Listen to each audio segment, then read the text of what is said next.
The following story is based on court transcripts, sworn affidavits, minutes of meetings, eyewitness statements, and the verbatim records of the Norris Commission of Inquiry.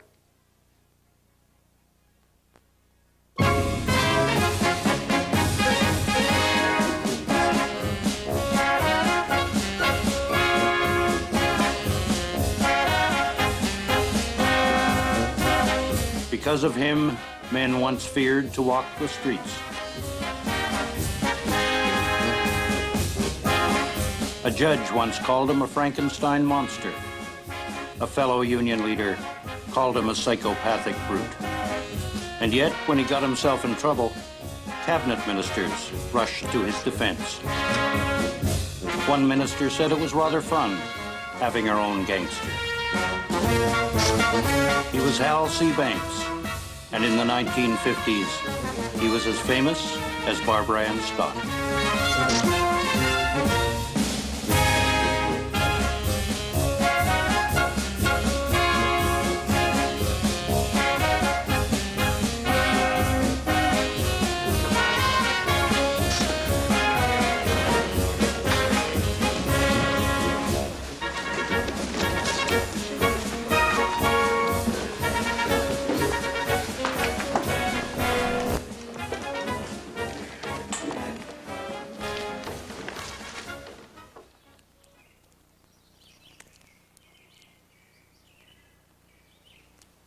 "20 miles south of the American border, on the morning of February 19th, 1949.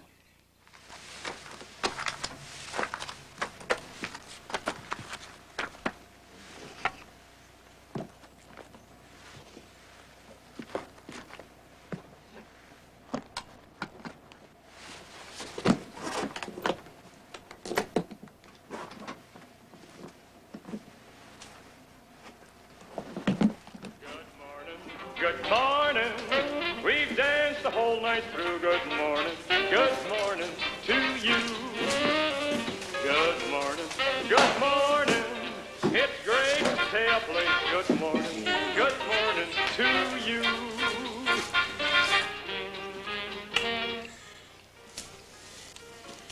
So you got business in Canada?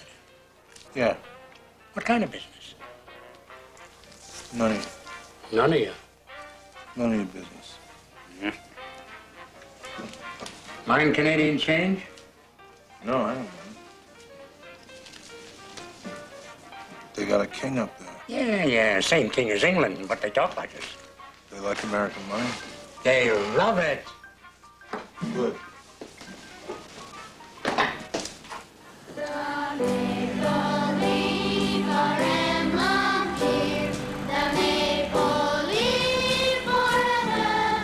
He crossed the Canadian border without incident, and when he applied later for landed immigrant status, there was one curious circumstance. The question regarding a criminal record was omitted from the application form. It was later explained there'd been a misprint.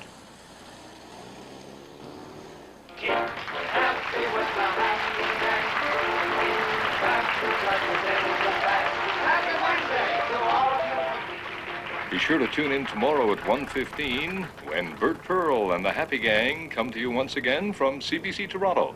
And now the 2 o'clock news. The Seafarers International Union is expanding operations in Canada and is planning to challenge the jurisdiction of the communist-led Canadian Seamen's Union, which has been tying up shipping in Canada and around the world. An American administrator, Mr. Hal C. Banks, has been brought in from San Francisco to organize the SIU forces.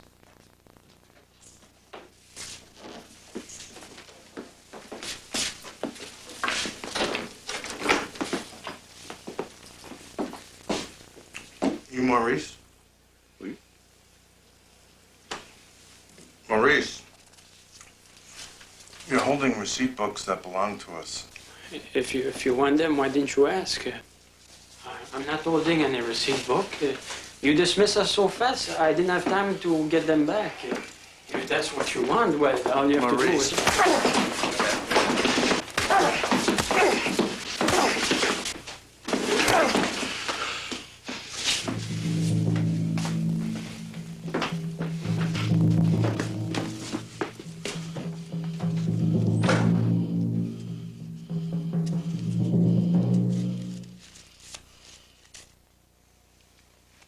Married?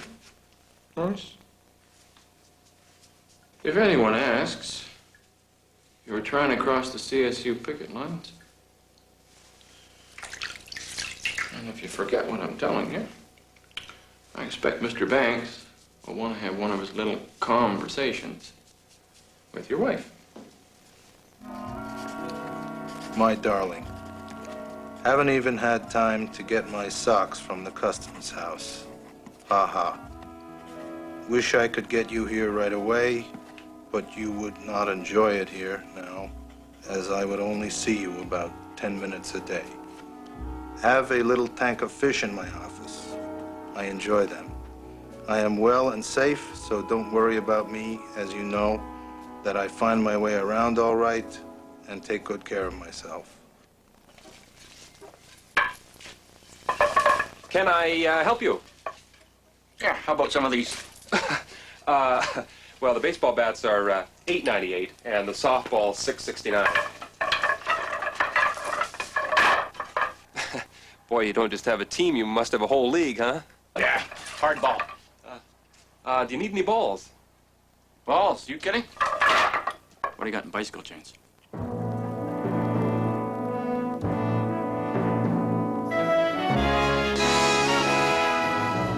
Banks and his boys had hired on to do a job which had global implications. The Canadian Deep Sea Fleet, third largest in the world, was being manned by members of the Canadian Seamen's Union, led by a handful of communists. There had been a series of strikes and work stoppages. In some foreign ports, sympathy strikes had tied up shipping.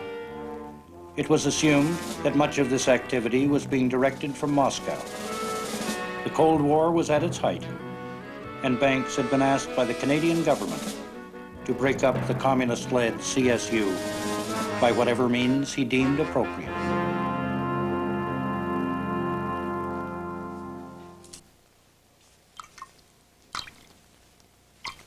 Don't tease the fish.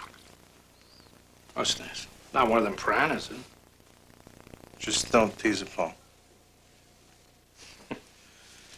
You probably get some bad press in Vancouver, maybe even in Halifax, not nearly as bad as Frisco. But you'll always find some lily-livered... The man who had sent Banks into Canada was Paul Hall of New York, They ask you about it. International Vice President of the SIU. The commie influences reach some very high places in Canada. What if they ask for details? Well, if they ask for details, just tell them you'll be turning the whole thing over to the RCMP in due course. Now, our PR boy is going to be selling you as a crusader against the Red Menace. So if you break a few heads, everybody's going to turn a blind eye. But Hal, you got to get a respectable front. You remember when they first hired you? I mean, they used to keep you in the back room when visitors came to call. Paul, You need some window dressing. I'm ahead of you. Yeah. Ahead of you, Paul. Brother Edwards, Brother Johnson. I already got my quiet boys. Brother Hall from New York. How do you do, sir? Nice to meet you, boys. Thanks, boys. As pure as the driven snow. Busy. The guy from Canadian National called. He said they have about 1,000 pickaxe handles sitting out in the siding, and they thought maybe we could use some of them. I didn't hear that, Hal.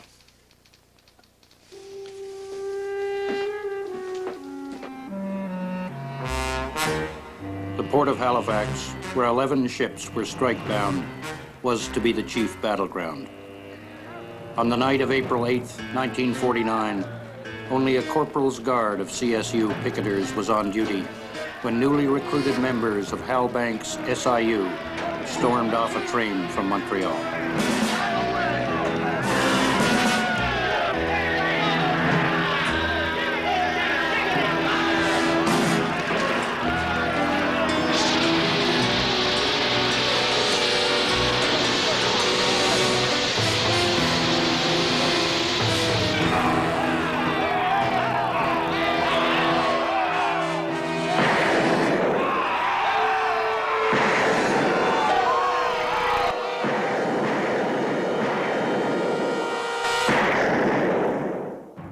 The RCMP stood guard.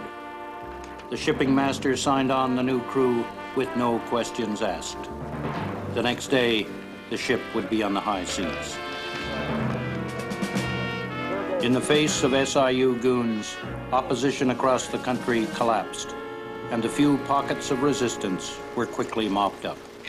Speaking to the Toronto Globe and Mail about Canada's shipping problems today, Trade Minister C.D. Howe said, "Only time will tell whether it was a wise decision to man Canadian ships with crews from the Seafarers International."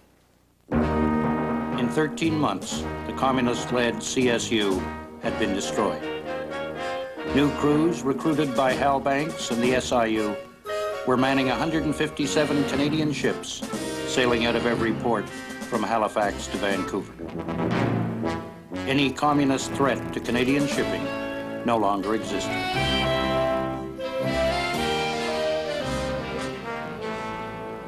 Almost 3 years ago, a delegation came down from Canada about a problem they had. These were people from labor, from business, and from government. And the problem they had also worried Uncle Sam. And they wanted to know if I had a man who could solve this problem. And I said I thought I did. And I was right. Fellow delegates, to this great convention of the Seafarers International Union, the administrator of the Canadian district of the SIU, Brother Hal Banks. When Hal Banks had left San Francisco, he had been nothing but muscle, known in the trade as a scab herder. Now he was invited to sit at head tables. Fellow members, on February 19th, 1949, I was sent into Canada by the Executive Board of the International. The Canadian Seamen's Union had orders from Moscow to disrupt Canadian shipping and, if possible, eliminate it. The labor movement on the waterfronts within the Dominion of Canada was weak to the point where we knew we could not get any help from them. Paul Hall and Morris Weisberger came into Halifax with a group of experts and fought a battle that they will long remember. The commies had Halifax completely subjugated. It was a commie-owned town. It is not a commie-owned town anymore.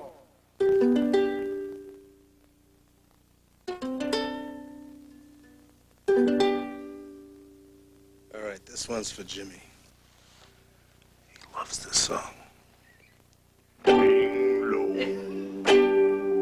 sweet chariot, coming for to carry me home. Oh, It had been a dirty business, but such was the way of the Cold War. Banks had done his job, and now he was supposed to go on home. But he had decided he liked it in Canada.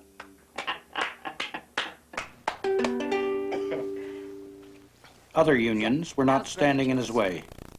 Dick Greaves, an official of the Marine Engineers, had established a working relationship with Banks. I really thought early on that, he was genuinely interested in the trade union movement. Banks was in firm control of the seamen. It looked like quite logical to me that here we'd have unity among the maritime unions.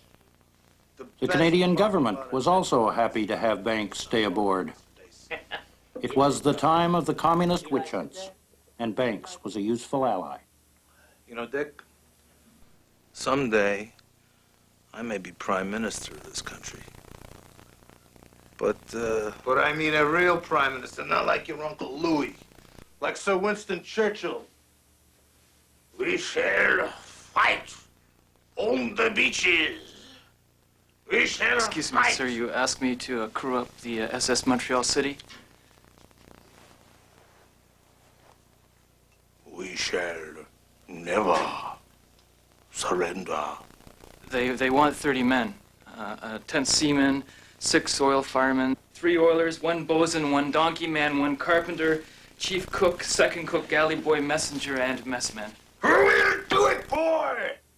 I can't. I've talked to most of those guys in the hall. I've asked them to show their discharges.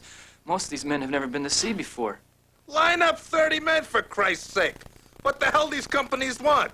Admirals of the fucking fleet? Banks was now manning virtually every Canadian ship sailing the high seas and the Great Lakes. In 2 years, the SIU membership had gone from 700 to 9,000. His crews were a mixed bag of seasoned seamen and total incompetence. There was only one criterion: absolute and unquestioning obedience. The Constitution of the Union had been suspended as an emergency measure. Banks decided it would be a good idea to keep it suspended. One of the last elected officials of the SIU in Canada, Jim Todd, had been in the union since before the days of Banks. And we run it as a legitimate union and had our constitution and union meetings once a month. And when the Banks came up into the situation, it was with the understanding he was going to be up there for 1 year. At the end of a year, it would return to our constitution and the regular union. Jim Todd still assumed the men would have a say in the terms of their contracts. So you know whether they're living up to their end of the bargain or not. If not, you just give me a call or one of the other agents. Stay there. What are you doing? I'm giving them a copy of the new contract. But not on this ship. Why the hell not? Captain's orders. He told me this contract doesn't apply to us. Who's us? Riak Lines. Whose signature is that? Captain Riak. The owner of this ship. Right. Then how come this contract doesn't apply to you? Because Riak says it doesn't. So you better collect these contracts and get off the ship before the old man gets wind of this. I will like hell. Mr. Riak also told me if I had any trouble with union officials to tell him, and Hal Banks should look after them. You do that, Captain. I work for Mr. Banks. Jim Todd wouldn't be working for Mr. Banks much longer unless he learned the new rules of the game. The ordinary seaman no longer controlled his own destiny. Almost every Canadian ship owner had signed a sweetheart deal with Hal Banks. He would keep the men in line in return for exclusive jurisdiction over Canada's waterfront. The only company that refused to play along was Upper Lake Shipping of Toronto.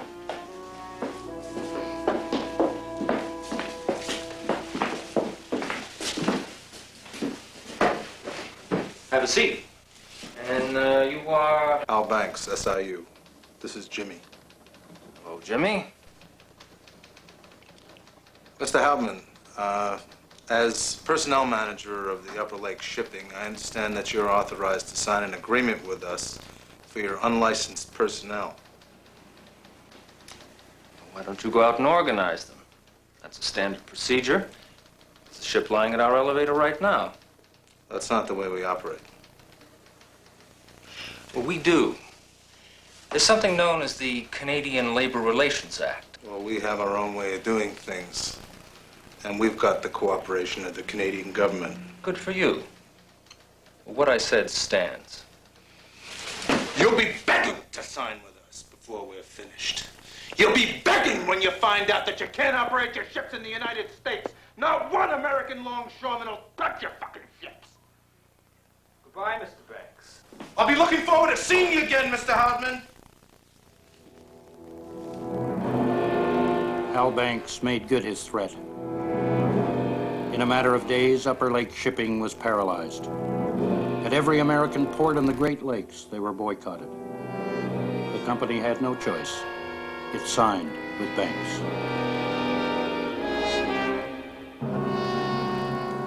Bobby Fitzpatrick wanted to thank you for the help you gave his wife and your hospitality at the hall. All right, you tell Bobby that I'm happy I could lend a hand. Since Banks had suspended all democratic processes within the Union, he needed a grand strategy to keep his men in line. It was quite simple. Those who did not rock the boat were, for the time being, treated with tender, loving care. Those who caused the slightest trouble found themselves on the dreaded DNS list. Initials DNS stand for do not ship. Use any excuse whatever. The name could be sent in from a cook would tell the mate that somebody was bitching about the food. His name would be sent into Banks, and that was his name on the DNS list.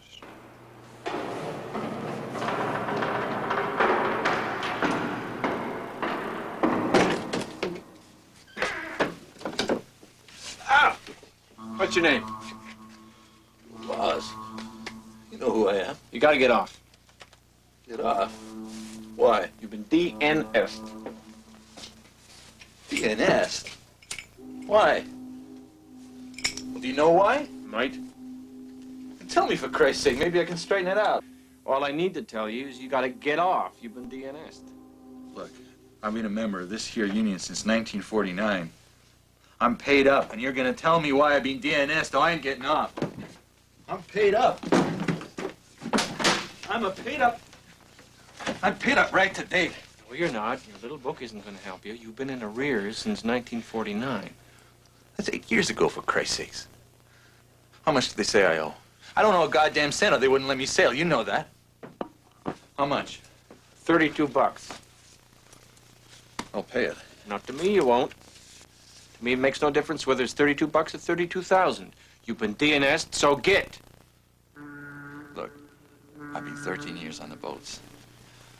I don't know any other line of work. You DNS me, I'm dead.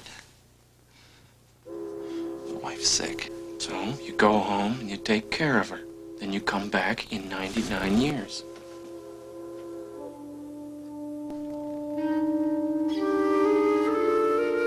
And so began a reign of terror, which would last for 13 years and would destroy the careers of literally thousands of innocent men. Men with no particular politics were branded as commies or pinkos and were hung out to dry. Mr. Meisner, you worked for him long enough. I already talked to Mr. Meisner. So we decided that we would appeal to the International to see if they could do anything about it. So in order to bring it to their attention, we decided to take petitions. And I had 850 names by the time that they had decided to give me my hearing.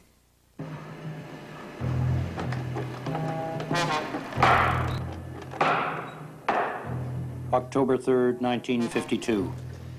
The hearing was front-page news. The International Vice President himself would preside. But entry to the hearing room was carefully screened. One by one, Jim Todd's supporters were weeded out. Frank? Your wife called. Said you gotta go home. Right now, go on. Come on, Johnson, get up here.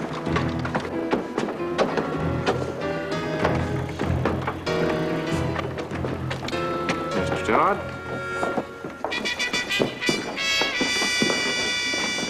Hey, the lady from Liberty Magazine, remember me? That stuff about squandering union money on my office? My desk is only worth about $90. Made of plywood.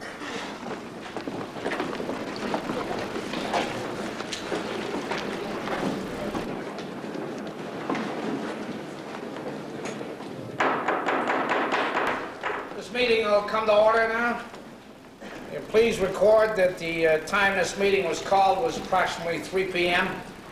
And the purpose of this meeting is to hear charges from James Todd, former member of the Canadian District, against Harold Banks, the Canadian administrator and vice president of this area.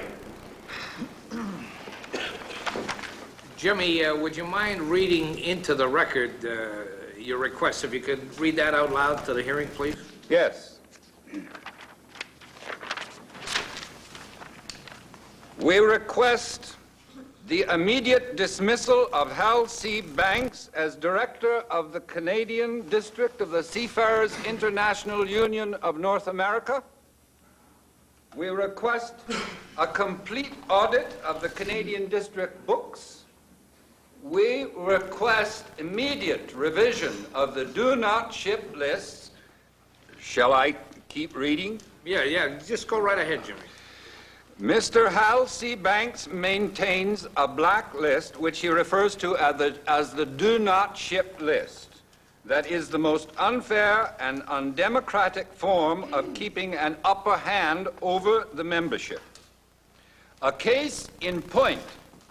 This man, book member John Droger, brought up the question of elections and financial statements at a Halifax meeting.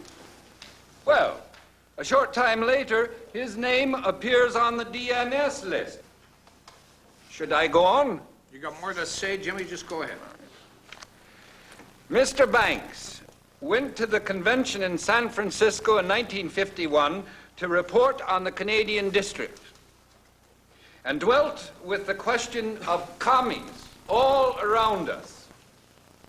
The RCMP report states, out of 16,000 seamen screened, there were only 12 designated as commies or fellow travelers.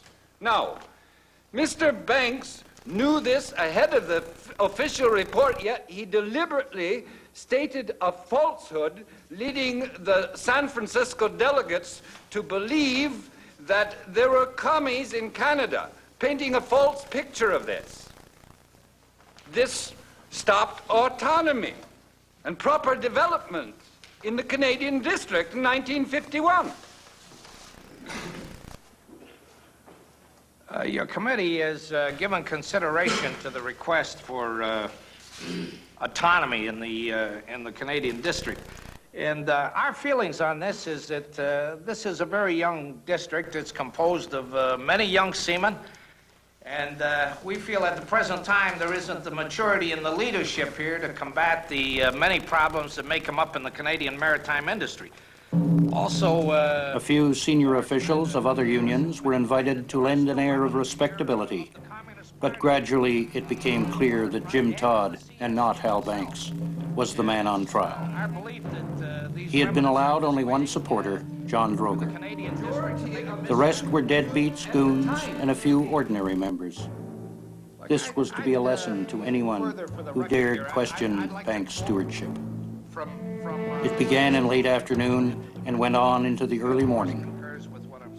When it came time for Todd to submit his petition,